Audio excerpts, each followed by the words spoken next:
My son stole from me. I mortgaged the house to give Liam money for his education, and he took it and just disappeared. No phone calls, no paid for college, no Liam.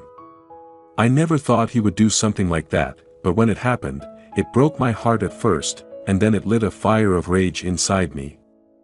I found out where he lived, found out that he was throwing a party with my money. I went there uninvited, and my next step was to make Liam regret his actions. Before we continue, please subscribe to the channel and let us know where you are listening in the comments. The kitchen smelled of old wood and simmering stew, but the air crackled with something sharper. I stood by the stove, stirring the pot, when Liam burst through the door. His boots thudded against the linoleum, and his eyes, those sharp green eyes I'd loved since he was a boy, flashed with something cold. "You're holding me back, Mom," he snapped, tossing his jacket over a chair. "You want me to stay a nobody forever?" I froze. The spoon slipped in my hand, clinking against the pot. "Liam, I'm trying to help you," I said, my voice softer than I meant. "College isn't cheap." He laughed, a short, bitter sound, and grabbed a plate from the counter. "Trying? You're sitting on that house like it's a gold mine. You want me to beg?" He slammed the plate into the sink. It cracked, a jagged line splitting the ceramic. My chest tightened, but I didn't flinch. "Not yet." "Liam," I said, stepping toward him, "I'll do what I can. You're my son." My words felt heavy, like stones dropped into a well. He didn't look at me, just ran a hand through his dark hair and muttered, "Whatever. Just get it done." The next morning, I sat in the bank, clutching a worn leather bag stuffed with documents. The fluorescent lights buzzed overhead, casting a sterile glow on the polished desk. The banker, Mr. Thompson, adjusted his glasses and slid a stack of papers toward me. "Mrs. Quincy, you're sure about this? Mortgaging the house is a big step." His voice was kind, but it carried a warning. I nodded, though my hand trembled as I reached for the pen. The ink felt like a chain as I signed my name, Olga Quincy, over and over. $50,000. Enough for Liam's tuition, his books, his future. I saw him as a boy, scribbling sons and stick-figure families on homemade cards. For Mommy, he'd written in wobbly letters. Where was that boy now? The bus ride home was quiet, rain streaking the windows. My bag sat heavy on my lap, the weight of the loan documents pressing into my thighs. I thought of the house, its creaky stairs, the garden I'd tended since Tom died. It was all I had left, and now it was tethered to a bank's mercy. For Liam.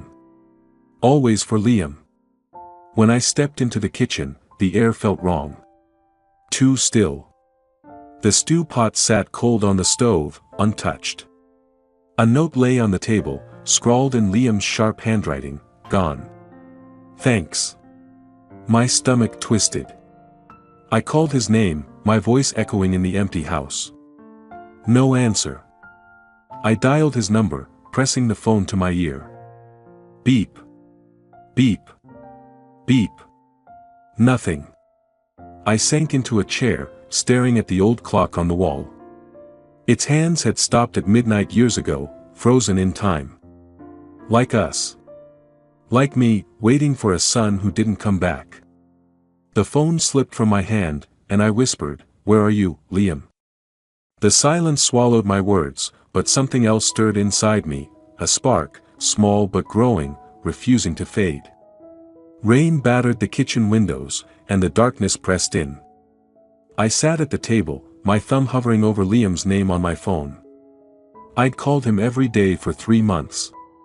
Every day, the same dead-end beeps. His social media was a ghost town, no posts, no stories, just a profile picture of him smirking in sunglasses.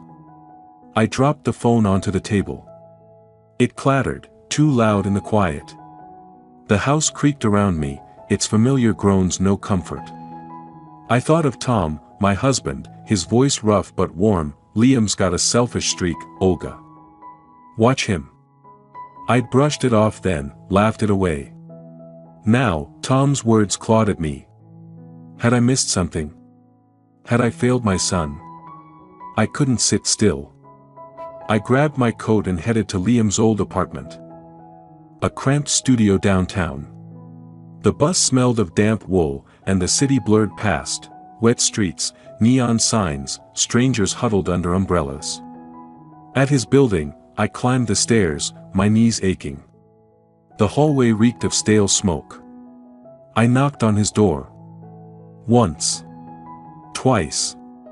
Silence. I pressed my ear to the wood, straining for footsteps, for anything. Just the hum of a distant radiator. Mrs. Quincy. The landlord, a wiry man with a gray beard, appeared behind me. He moved out weeks ago.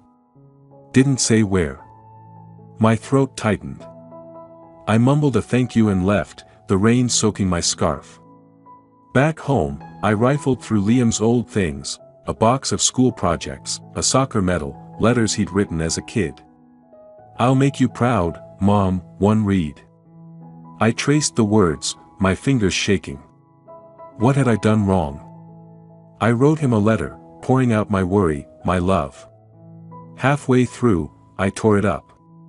He wouldn't read it. The next day, I met Marta at a cafe. The place buzzed with chatter, the air thick with the scent of coffee and fresh bread. Marta sipped her latte, her bracelets jangling. "He's young, Olga," she said, her voice gentle but firm. "He'll come around. Let him go." I stirred my tea, the spoon scraping the cup. "He's my son, Marta. I need to know he's safe." My words sounded hollow, even to me. Marta sighed, patting my hand. "You're too good to him. Always have been." I left the cafe and wandered home, the rain heavier now. In my bedroom, I opened a drawer and found a photo, Liam at 6, grinning, his small hand in mine. We'd been at the lake, the sun warm on our faces. I clutched the picture, my chest aching. "What happened to you?" I whispered. The question hung in the air, unanswered. I couldn't wait anymore. I pulled on my coat, the photo tucked in my pocket. I'd find him. I had to. The rain stung my face as I stepped outside, my boots splashing through puddles. I didn't know where I was going, but I kept moving, driven by a need I couldn't name. At the corner, a cafe's warm light spilled onto the sidewalk. I ducked inside, shivering, and ordered a tea. As I waited, voices drifted from the next table, sharp and careless. One word stopped me cold: Liam. The cafe hummed with life, clinking cups, laughter, the hiss of the espresso machine. I stood by the counter, my coat dripping onto the floor, waiting for my tea. The air smelled of coffee and rain-soaked jackets. I rubbed my hands together, trying to shake the chill, when a voice cut through the noise. "Liam's got a new Tesla. Can you believe it?" It was Clara, a neighbor I hadn't seen in months, gossiping at a table nearby. My heart stopped. Tesla. I gripped the counter, the wood cool under my palms. Clara's friend leaned in, her eyes wide. "He said it was a bonus from work. Guys living large." A bonus? Liam hadn't worked a steady job in years. The money, my money, flashed in my mind. The house. The loan. The sacrifices. I'd skipped new clothes, dinners out, all for him. And he'd bought a Tesla. I sank into a chair, my tea forgotten. The room spun. I saw myself in the bank, signing those papers, my hand shaking. I saw the empty kitchen, Liam's note, gone. "Thanks." Rage bubbled up, hot and sharp, but I swallowed it. Not here. Not yet. The cafe door jingled, and Amelia Wood strutted in, Liam's friend, all sleek hair and sharp cheekbones. She spotted me and smirked, her heels clicking as she approached. "Olga," she said, her voice syrupy with pity. "You look tired. Rough day." I met her gaze, my jaw tight. You could say that. And you look like you know more than you're saying. My words were quiet, but they carried an edge. Amelia's smile faltered, just for a second, before she tossed her hair and walked away. I watched her go, my mind racing. Did she know? Was she part of this? I left the cafe, the rain colder now, biting at my face. At home, I tore through my desk, papers spilling onto the floor. Bank statements, loan agreements, my savings account, gutted. I found the mortgage documents, the ones I'd signed for Liam. $50,000.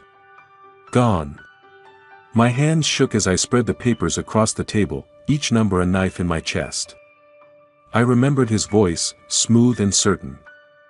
I'll pay you back, Mom. Every cent.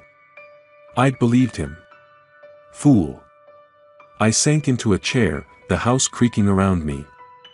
The photo of Liam, the one from the lake, lay among the papers. His smile mocked me now. I picked it up, my fingers tracing his face. You made a mistake, Liam, I whispered. My voice was steady, but inside, something shifted, a fire, growing hotter. I reached for my phone, my thumb hovering over his number. I wanted to scream, to demand answers. But I stopped. No. He wouldn't hear me beg. I set the phone down and gathered the statements, stacking them neatly. This wasn't over. I'd find him. I'd make him face me. The rain tapped the windows, steady as a heartbeat, and I knew what I had to do next. The living room was a cocoon of shadows, the only light spilling from a lamp that flickered when the wind rattled the windows. I sat on the sagging couch, a cardboard box balanced on my knees. Inside were pieces of Liam, photos, letters, scraps of a life I'd thought I knew. I lifted a picture, its edges worn soft. Liam at 5, clutching my hand at the county fair, his grin wide enough to swallow the sun. My fingers trembled, tracing his face. Where had that boy gone? I set the photo down and dug deeper. A letter, folded tight, inked in his childish scrawl, Mom, I'll make you proud. Promise. I'd believed him then, working double shifts at the diner, my back aching, to buy him that red bicycle he'd begged for. I'd skipped meals to save for his school trips, smiled through exhaustion when he brought home report cards. All for him. Always for him. But there were other memories, sharper ones. His first lie, 16, claiming he'd lost the $50 I'd given him for books. I'd found the new sneakers in his closet, but I said nothing. Love makes you blind.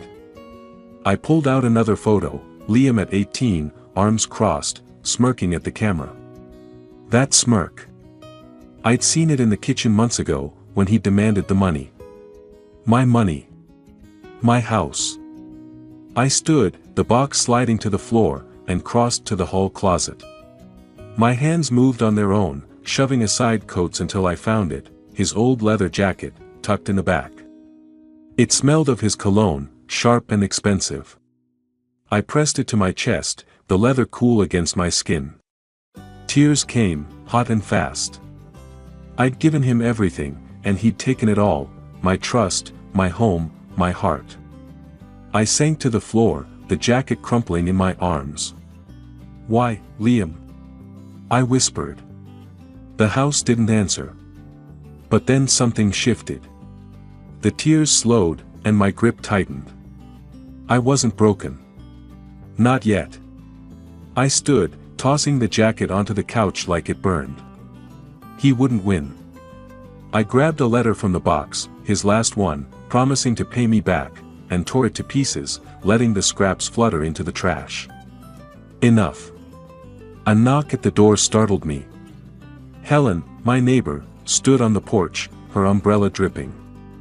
Olga, you okay? Come over for tea. Her voice was warm, but I shook my head. I need to be alone, I said, my tone firmer than I felt. She nodded and left, her footsteps fading into the rain. Back inside, I found a notebook, its pages crisp and empty. I sat at the kitchen table, the clock still frozen at midnight. My pen scratched the paper. He took my money. But not my strength. The words felt like a vow. I wrote more, memories, lies, the weight of my sacrifice. My eyes burned, but my hand was steady. I wasn't the fool he thought I was. I closed the notebook, my gaze drifting to the phone on the counter. I could call him, demand answers. My fingers twitched, but I stopped. No. Not yet. I needed a plan, something sharper than anger. I stood, the notebook tucked under my arm, and glanced at the phone again. It glowed in the dark, tempting me. I turned away, whispering, "I'll find a way, Liam." The words hung in the air, a promise I meant to keep. The kitchen table was a battlefield of paper, bank statements, loan agreements, my savings account drained to nothing. I sat there, pen in hand, underlining the number that haunted me, $50,000. My sacrifice, now a shiny Tesla in Liam's hands. The room was dim, the bulb overhead buzzing like my thoughts. I flipped through texts he'd sent years ago, promises of, "I'll make it right." Mom. Lies, every one. I couldn't wait anymore. Marta had mentioned a lawyer, Mark, who'd helped her with a dispute. I grabbed a scrap of paper and scrawled his number, my handwriting jagged. The phone felt heavy as I dialed Marta. "He's good, Olga," she said, her voice crackling through the line. "He'll listen." I thanked her, hung up, and called Mark. His secretary booked me for noon at a cafe downtown. My stomach churned, but I pushed it down. No more hesitation. The cafe was alive with chatter, the air thick with espresso and fresh pastries. I sat by the window, rain streaking the glass, my hands clasped around a mug. Mark arrived, a man in his 50s with kind eyes and a gray suit. He slid into the booth, setting a notepad down. "Mrs. Quincy," he said, his voice steady, "tell me what happened." I started slow, my words catching on the pain. The house. The loan. Liam's betrayal. My voice shook when I mentioned the Tesla, but I pressed on, laying out the numbers, the promises, the silence. Mark listened, jotting notes, his brow creased. When I finished, my hands were trembling, but my spine was straight. "I want justice," I said, the words solid as stone. He leaned forward, his pen tapping the pad. "You've got a case." He took the money under false pretenses. "We can file a claim, maybe more." His confidence sparked something in me, a flicker of hope. "It won't be easy," he added, "but you've got proof. Use it." I nodded, my mind racing. I saw Liam's smirk, heard his cold laugh. He thought I'd crumble. He was wrong. We talked details, documents, timelines, next steps. When Mark left, I felt lighter, like I'd shed a weight I hadn't named. The bus ride home was quiet, the city a blur of wet lights. I thought of Liam as a boy, telling me he'd be a doctor, his eyes bright with dreams. Had it all been a lie? I pushed the thought away. No more excuses. At home, I dropped my bag on the counter, the house creaking around me. My phone buzzed, a notification lighting the screen. My breath caught, Liam's name. A message, after months of silence. My heart pounded, urging me to open it, to hear him out. But my hand froze. What could he say? Another lie? I set the phone down, my fingers curling into a fist. I wouldn't fall for it. Not again. I turned away, grabbing my coat. I needed air, answers, something. The phone glowed behind me, its light sharp in the dark. I stepped toward the door, my resolve hardening with every step. The park was a gray smear of wet leaves and mist, the air sharp with spring rain.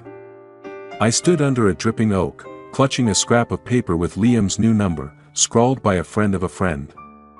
My heart thudded as I dialed, the phone cold against my ear. 1 ring. 2. Then his voice, low and impatient. "Yeah, who's this?" "Liam," I said, my voice steadier than I felt. "It's me." Silence stretched, thick and heavy.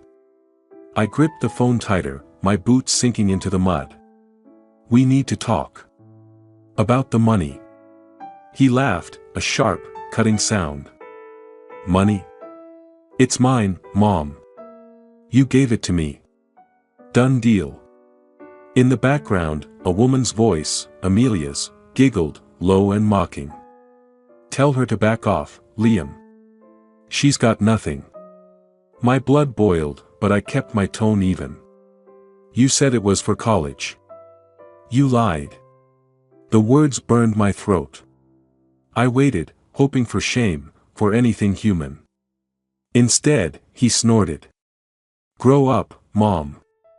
I'm not your charity case."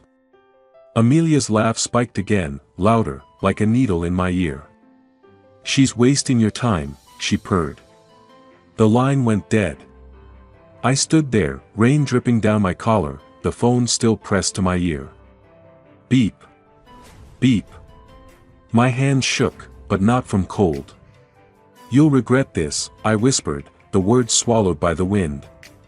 The park felt vast, empty, like it was holding its breath. I shoved the phone in my pocket and walked, leaves crunching underfoot, my anger a pulse in my chest. At home, the house was too quiet, the air stale. I tossed my coat over a chair and opened my laptop, its screen casting a pale glow across the kitchen. Mark's words echoed, "You've got proof. Use it." I started searching, Liam's social media, his friends, anything.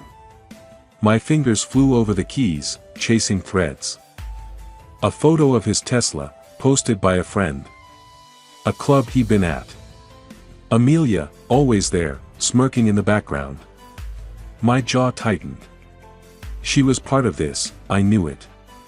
I scrolled further, my eyes burning. Then I stopped. A post, buried deep, caught my attention, something that didn't fit.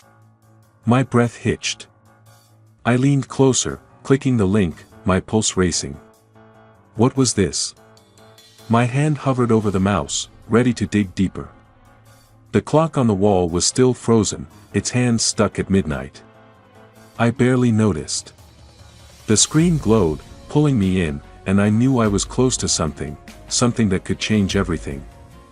The elevator hummed, its mirrored walls throwing back my reflection, tired eyes, gray hair tucked into a neat bun, a folder clutched against my chest. I straightened my coat, the weight of bank statements and old texts grounding me. The doors slid open, and I stepped into Mark's office, a sleek space of glass and steel in downtown Chicago. The air smelled of coffee and fresh ink, and outside, the city buzzed under a gray sky.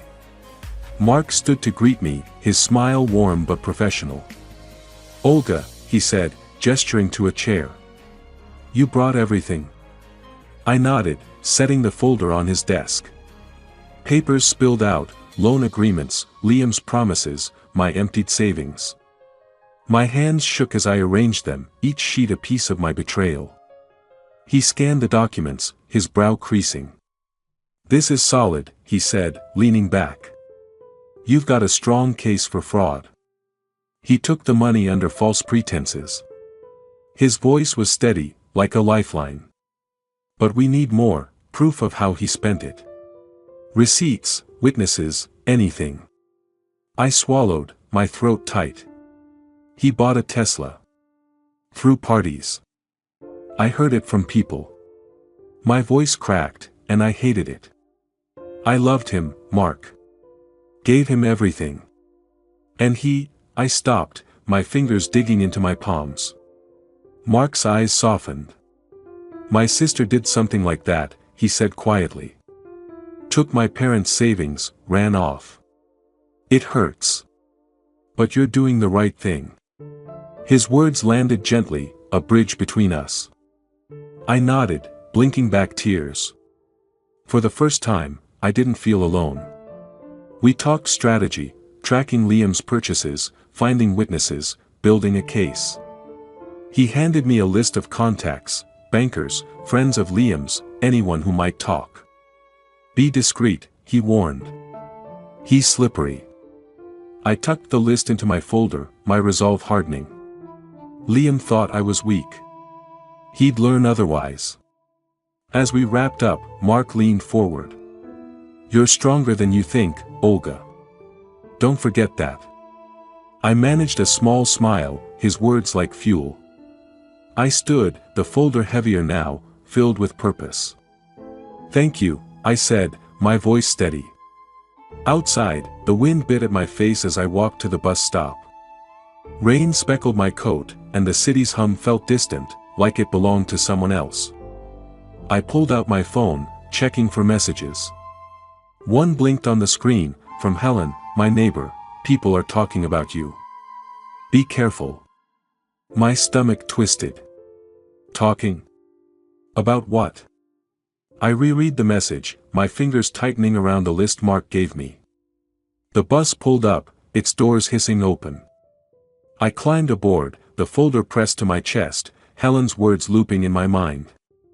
Whatever was coming, I'd face it. I had to. The street was slick with rain, the asphalt gleaming under flickering streetlights.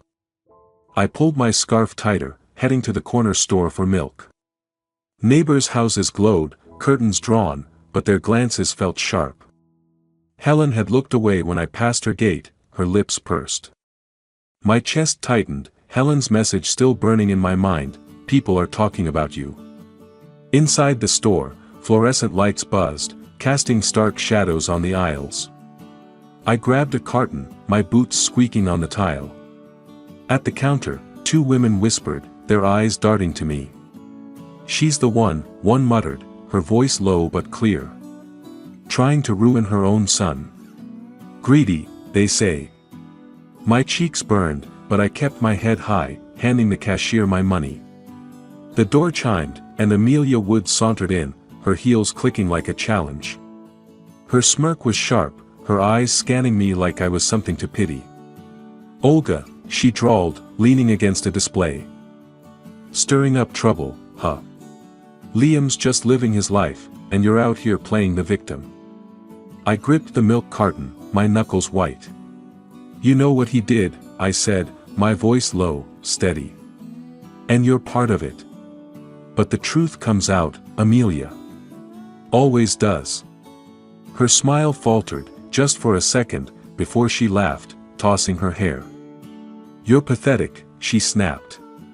Keep dreaming. She turned, her heels echoing as she left. The cashier avoided my eyes, ringing up my purchase in silence. I left the store, the air outside cold and biting, Amelia's words stinging like salt in a wound. At home, I dropped the milk on the counter, my hands shaking. The house creaked, its quiet await. I saw Mark's face, heard his voice, rumors are their weakness. They're scared. He was right. Liam and Amelia were lashing out, spreading lies to bury me. They thought I'd break. They didn't know me. I pulled the folder from my bag, its edges worn from handling. Bank statements, texts, proof of Liam's lies, they were my armor. I sat at the kitchen table, the frozen clock staring down, and opened the folder. Each paper was a step toward justice, a way to reclaim my dignity. My phone buzzed. I hesitated, then answered. Olga, Mark said, his voice urgent. I found something about Liam's spending. You need to hear this. My pulse quickened. What is it? I asked, leaning forward.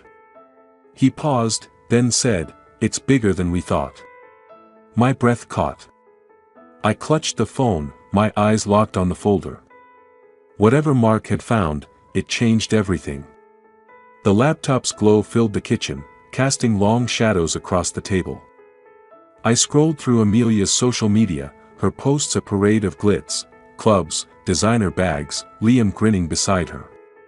Then I saw it, a photo of a loft, string lights crisscrossing the ceiling, caption party of the century. Tonight. My heart raced. Liam's party. My chance. I grabbed my phone and dialed Mark. "Olga," he answered, his voice crisp. "You saw the post?" I nodded, though he couldn't see. "It's perfect," he said. "Show up, gather evidence, or confront him publicly. But be smart. They're watching you."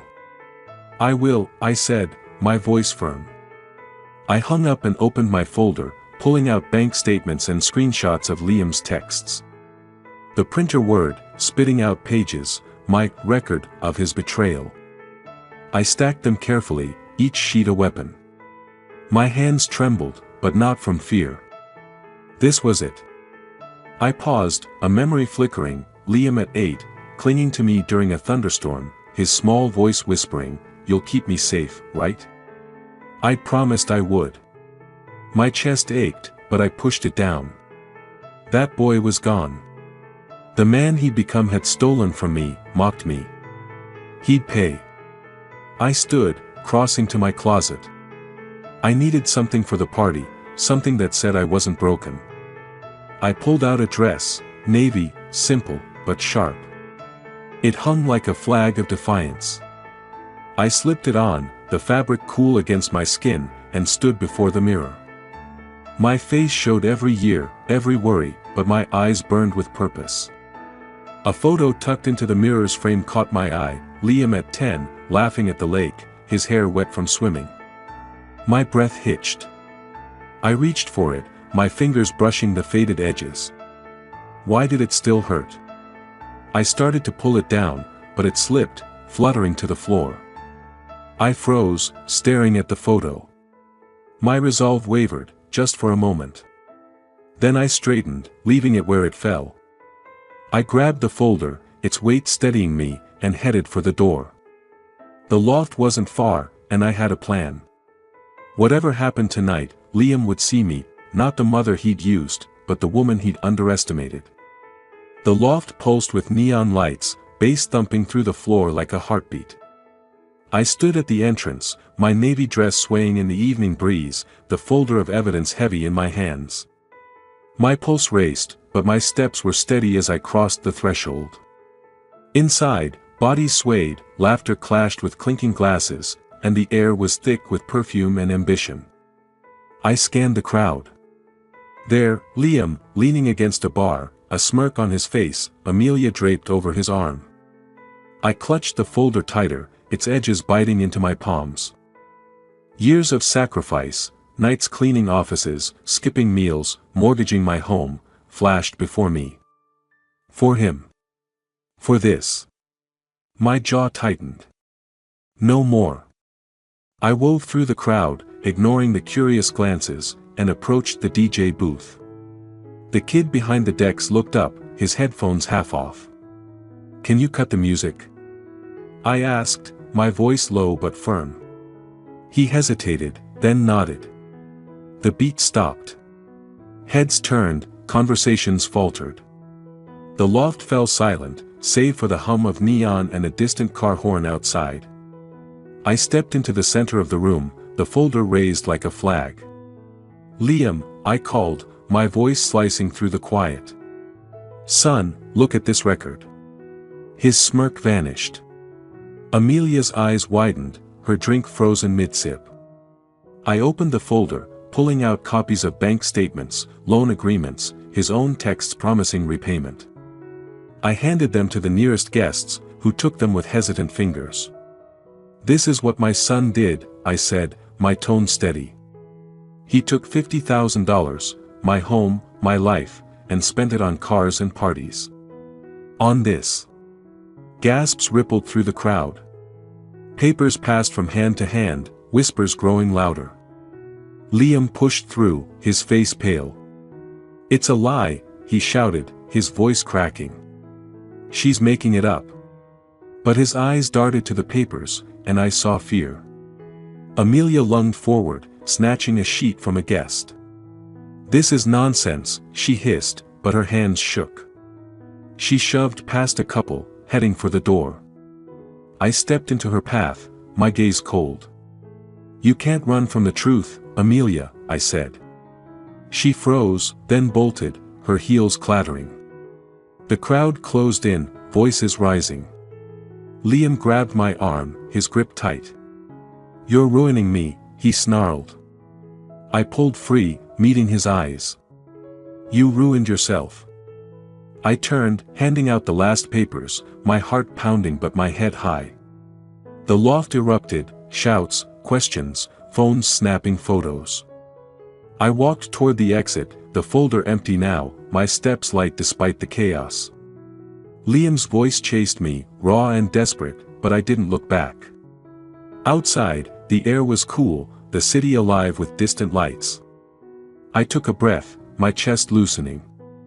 Then I saw him, Mark, leaning against a street lamp, his coat collar up against the wind. His eyes met mine, a quiet pride in them. "You did it," he said, stepping closer. I nodded, but his next words stopped me cold. "This isn't over, Olga." "Not yet." The courtroom smelled of polished wood and stale coffee, its marble walls amplifying every cough, every shuffle. I sat in the front row, my hands clasped around a worn leather bag, its weight a reminder of the folder I'd emptied at the loft. Mark sat beside me, his suit crisp, his presence steady. "It's almost time," he whispered, squeezing my hand. I nodded, my throat tight, my eyes fixed on the judge's bench. Liam slouched across the aisle, his tie loose, his face hollow. Amelia sat behind him, her head bowed, avoiding my gaze. The sight of them stirred something, pity, maybe, or the ghost of love, but I pushed it down. They'd made their choices. So had I. The judge entered, her robe swishing, and the room stood. She settled, her glasses catching the light, and began. "In the matter of Quincy versus Quincy," she said, her voice clear, "we've reviewed the evidence of fraudulent misrepresentation." My heart thudded. Mark's hand tightened on mine. She detailed the case, my loan, Liam's lies, the Tesla, the parties. Each word was a brick, building my justice. "The defendant's actions," she continued, "constitute a deliberate breach of trust." Liam shifted, his jaw tight. Amelia's hands twisted in her lap. I kept my eyes on the judge, my spine straight. "For damages and punitive measures," she said, "the court orders Liam Quincy to repay Olga Quincy $150,000. A murmur swept the room. "Triple my loss." I closed my eyes, whispering, "Finally." Not victory, not joy, just peace, heavy and real. Mark leaned close. "You did it, Olga," he said, his voice warm. I opened my eyes, managing a small smile. The judge's gavel struck, sharp and final. Liam's head dropped, his hands gripping the table. Amelia slipped out, her steps quick, like she could outrun the truth. Outside, the air was sharp, the sky a pale spring blue. I stood on the courthouse steps, my bag slung over my shoulder, the weight of the trial lifting. I thought of Liam at 5, apologizing for a broken vase, his eyes wide and sorry. Had that boy ever been real? I didn't know anymore. My phone buzzed, Liam's name flashing. My thumb hovered, tempted to answer, to hear his voice. But I let it ring, the sound fading into the city's hum. Whatever he wanted, excuses, anger, tears, it wasn't mine to carry. I slipped the phone into my bag, my fingers brushing the leather. Mark appeared beside me, his coat flapping in the breeze. "Coffee?" he asked, his grin soft. I hesitated, glancing at the street. A familiar car idled across the road, Liam's Tesla, its engine low. My stomach twisted, but I turned to Mark. "Take me home," I said, my voice quiet but sure. The knock came sharp, cutting through the morning quiet. I set my coffee down, the mug warm in my hands, and crossed to the door. My house felt lighter today, sunlight spilling across the worn floorboards, the air soft with spring. I opened the door, and there they were, Liam, his face gaunt, his eyes red, and Amelia, shifting behind him, her usual smirk gone. "Mom," Liam said, his voice rough. "Can we talk?" He looked smaller, his shoulders hunched, no trace of the swagger I'd seen at the loft. Amelia clutched her purse, her nails chipped, her gaze fixed on the porch. I stepped aside, letting them in. The kitchen clock, still frozen at midnight, watched us. I leaned against the counter, arms crossed. "Say what you came to say," I said, my tone even. Liam swallowed, his hands fidgeting. "I messed up," he said. "I shouldn't have taken the money. I'll pay it back, I swear. Just, drop the judgment. Please." His eyes begged, but I saw the calculation behind them, the hope I'd soften. Amelia cleared her throat, her voice thin. "It wasn't my idea," she said, glancing at Liam. "I just went along. Don't blame me." Her words were a dodge, weak and hollow. I almost pitied her. Almost. I took a breath, steadying myself. I remembered Mark's words, "You're stronger than you think." I saw the years I'd given Liam, my youth, my home, my trust.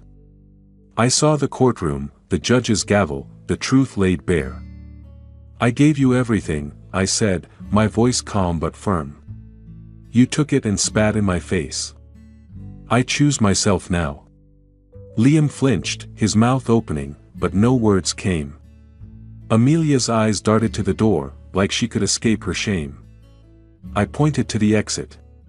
"Go," I said. They shuffled out, Liam's head low, Amelia's steps quick. I closed the door, the click loud in the quiet.